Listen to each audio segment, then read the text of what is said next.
कि एक चीनी जहाज़ जो पाकिस्तानी सामान लेकर पाकिस्तान आ रहा था, उसको हिंदुस्तान ने इंटरनेशनल वाटर्स में रोक लिया है। हिंदुस्तान ने उस जहाज़ को कब्ज़े में ले लिया, रोक लिया और उसमें मौजूद जो सामान था वो भी कब्ज़े में ले लिया और भारत ने चीनी जहाज क्या पकड़ा, पूरा चीन बौखला उठा।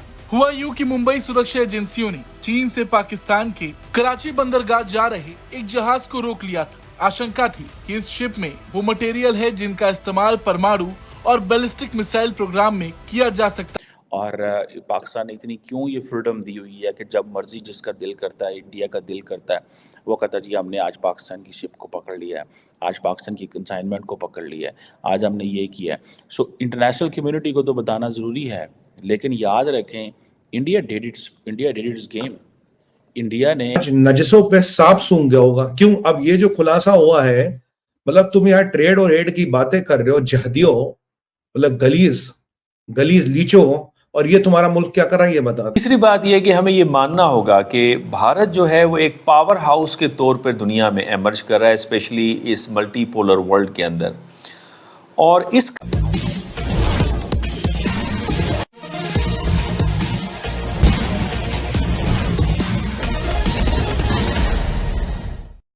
हिंदुस्तान ने पहले इस तरह की जुरत नहीं की। कोई भी मुल्क, कोई भी सॉवरन मुल्क किसी दूसरे सॉवरन मुल्क की चीज़ें इस तरीके से नहीं रोकता। ये बहुत बड़ी खुली बदमाशी है हिंदुस्तान की। लेकिन क्या ये मामलात रातों रात यहाँ पहुँच गए हैं या मामलात कुछ अंदर कुछ और चल रहे हैं जिनका आपको और हमें नहीं पता? ये सवालात जन्म ले रहे हैं सारी सिचुएशन से, क्योंकि अब से चंद महीने पहले हिंदुस्तानी एक मज़ाइल घूमते फिरते फराते मियाँ चन्नू आ गिरा था। हमने अपनी ना ही कौम को बताने की कोशिश की, हमने ऐसे ही ल्यूक वॉर्म सा एक रिस्पांस दिया उसके ऊपर। हिंदुस्तान ने आलमी सतह पर अपने आप को क्योंकि जवाबदेह समझा, उन्होंने इस पे जवाब ये दिया कि वो गलती से चल गया था मज़ाइल। जी हाँ, गाइडेड मज़ाइल जो एटॉमिक वॉरहेड लेकर जा सकता है, जिसके ऊपर एटम बम रख कर फेंका जा सकता है, ये वो मज़ाइल था। और ये मज़ाइल कभी भी रास्ता भूल के नहीं आ सकते। ये मज़ाइल है, कोई किसी की चिड़िया या कबूतर तो है नहीं कि जो रास्ता भूल के आ जाए। ये वो गाइडेड मज़ाइल हैं जो बहुत ही सोफिस्टिकेटेड टेक्नोलॉजी से ऑपरेट होते हैं, टेक्नोलॉजी के थ्रू गाइड होते हैं। और वो मज़ाइल मियाँ चन्नू के करीब फेंका गया और पाकिस्तान की तरफ से कोई ख़ास ना एहतजाज हुआ उस लेवल पे जो होना चाहिए था। पाकिस्तान ने ठंड रखी। भारत ने चीनी जहाज क्या पकड़ा, पूरा चीन बौखला उठा। हुआ यूं कि मुंबई सुरक्षा एजेंसियों ने चीन से पाकिस्तान के कराची बंदरगाह जा रहे एक जहाज को रोक लिया था। आशंका थी कि इस शिप में वो मटेरियल है जिनका इस्तेमाल परमाणु और बैलिस्टिक मिसाइल प्रोग्राम में किया जा सकता था। मीडिया रिपोर्ट्स के मुताबिक इस जहाज में परमाणु और बैलिस्टिक मिसाइल प्रोग्राम के लिए जरूरी सामानों की खेप थी। दुनिया के सामने जैसे ही ये खबर सामने आई, चीन देखा जाए तो चीन की ओर से दोहरे इस्तेमाल की मशीन भेजने का ये पहला मामला नहीं। फरवरी में चीन ने औद्योगिक ड्रायर की आड़ में पाकिस्तान को एक ऑटोक्लेव की आपूर्ति की थी, तब भी इसे रोका गया था। इस मशीन का इस्तेमाल लंबी दूरी के बैलिस्टिक मिसाइल बनाने में हो सकता था। तब चीन की प्रवक्ता ने कहा था कि ये मिलिट्री के इस्तेमाल के लिए नहीं था। वहीं इस बार पकड़े जाने के बाद पाकिस्तान भी चुप नहीं बैठा। भारत में जब्त किए गए पाकिस्तान जाने वाले परमाणु प्रोग्राम के उपकरणों को लेकर पाकिस्तान विदेश कार्यालय ने भी बयान जारी। मैं तो क्लैरिफिकेशन के हक में नहीं हूँ। क्लैरिफिकेशन आप दें, ठीक है, as far as international community के हवाले से ज़रूरी है, क्योंकि इंडिया ने आपके ऊपर इल्ज़ाम लगा दिया। कल परसों उन्होंने आपके ऊपर इल्ज़ाम लगा दिया कि जी वो ईरान जो है वो एक शिप थी पोर्ट ऑफ गुजरात के करीब, हमने वो पकड़ ली, उसके ऊपर ईरानी थे और पता नहीं कंसाइनमेंट पाकिस्तान जा रही थी या पाकिस्तान के कुछ लोग थे उसमें या कुछ इस तरह की चीज़ उन्होंने कर दी। क्वेश्चन ये है कि आए रोज़ वो इंटरनेशनल वाटर्स में आपको पकड़ रहे हैं कुछ कह रहे हैं और आप कह रहे हैं कि जी हाँ जी हम देख रहे हैं, कर रहे हैं, वो हो रहा है, ऐसे हो रहा है। मेरी तो समझ से बाहर है कि ये पाकिस्तान का क्या मौक़िफ़ है और पाकिस्तान ने इतनी क्यों ये फ्रीडम दी हुई है कि जब मर्ज़ी जिसका दिल करता है, इंडिया का दिल करता है, वो कहता है जी हमने आज पाकिस्तान की शिप को पकड़ लिया है, आज पाकिस्तान की कंसाइनमेंट को पकड़ लिया है, आज हमने ये किया है। सो इंटरनेशनल कम्युनिटी को तो बताना ज़रूरी है, लेकिन याद रखें इंडिया डिड इट्स गेम।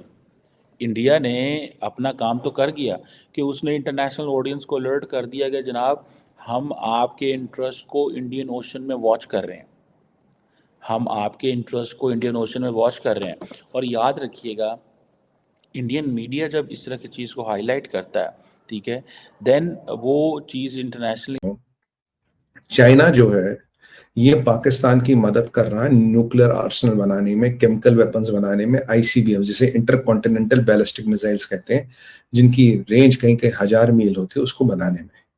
ये भारत हमेशा से कहता है भाई देखो ये जो चाइना पाकिस्तान की मदद कर रहा है, और मेरा ये मानना है ईरान की आप बात करें उसकी मदद चाइना ने की, नॉर्थ कोरिया की मदद करें उसकी बात चाइना ने की, पाकिस्तान की तो की है। अब पाकिस्तान के पास जो भी न्यूक्लियर असला है, आपको याद होगा काफी तो निकल गया, 90 के 98 99% सऊदी अरबिया में एक अमेरिकन बेस है, वहां वो रखा है। पर ये जो जहादी पाकिस्तान है, जो वहाबी पाकिस्तान जिसके एजेंट यहाँ घूम रहे हैं ना, टकला जहादी, फ्रेंच कट जहादी, जो फ्रेंडशिप की बातें कर रहे, डॉलर की बातें कर रहे, ट्रेड की बातें कर रहे, आज नजसों पे सांप सूंघ गया होगा। क्यों? अब ये जो खुलासा हुआ है, मतलब तुम यहाँ ट्रेड और एड की बातें कर रहे हो, जहदियों, मतलब गलीज लीचो, और ये तुम्हारा मुल्क क्या कर रहा है ये बता रहा हूं आपको। देखिए, तीसरी बात यह है कि हमें ये मानना होगा कि भारत जो है वो एक पावर हाउस के तौर पर दुनिया में एमर्ज कर रहा है, स्पेशली इस मल्टीपोलर वर्ल्ड के अंदर। और इसका जो इदराक है वो भारत के न फ़कत हुकूमत के अरकान के अंदर है, बल्कि उनके जो इंटेलेक्चुअल्स हैं, मीडिया पर्सनस हैं, और स्पेशली उनके जो यंगस्टर्स हैं, उनके अंदर ये कूट कूट के भरा हुआ है। लिहाजा भारत जियो स्ट्रेटेजिक रैल्म के अंदर एक पावर की हैसियत से उभरना चाहता है, उसका स्टेटस हासिल करना चाहता है। जाके गिर गया था। जब हमने ऐसी चीज़ों के ऊपर चुप साधे रखी तो अब हिंदुस्तान ने डबल डाउन किया है, आगे बढ़े हैं वो, और अब इंटरनेशनल पानियों के अंदर, आलमी जो हद है पानियों की, समुंदर की, उसके अंदर एक चाइनीज़ जहाज़ जो पाकिस्तानी सामान लेकर आ रहा था, उसको हिंदुस्तान ने रोककर सामान अपने कब्ज़े में लिया, और ये क्लेम कर रहे हैं कि ये न्यूक्लियर में इस्तेमाल होना था सामान रिपोर्टेडली, इसलिए हमने इसे कब्ज़े में कर लिया।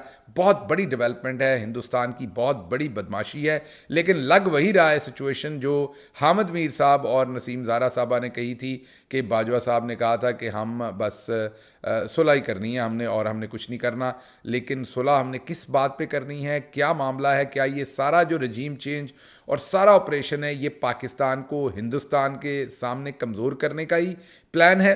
ये जो सारी रजीम चेंज थी और जिस तरीके से हिंदुस्तान पाकिस्तान के अंदर इमरान खान के बहुत ख़िलाफ़ था, और हिंदुस्तान किसी सूरत नहीं चाहता था कि इमरान खान कंटिन्यू करें पाकिस्तान के वज़ीर आज़म के तौर पर, क्या ये वो जो रजीम चेंज थी उसके समरात अब हिंदुस्तान को मिलने शुरू हुए हैं? अब चीन के इस बयान से ये समझ आ रहा कि वो कितना ज्यादा भड़का हुआ है। अब अगर पूरे मामले को देखा जाए तो कस्टम अधिकारियों ने 23 जनवरी को कराची के रास्ते Malta flag merchant ship CMS CGM Attila को रोका था। अधिकारियों ने कहा कि DRDO की एक टीम ने खेप की जांच की, जिसमें एक कंप्यूटर न्यूमेरिकल कंट्रोल मशीन शामिल थी, और पुष्टि की कि इसका पाकिस्तान परमाणु प्रोग्राम में संभावित रूप से इस्तेमाल कर सकता है। CNC मशीनों का ट्रांसपोर्टेशन वासेनार समझौते के तहत किया जाता है। आप अगर हमसे जुड़ा रहना चाहते हैं तो कृपया मेरे चैनल को सब्सक्राइब करें तथा बेल आइकन भी दबा दें, ताकि नई वीडियो की जानकारी तुरंत आप तक पहुंच जाए।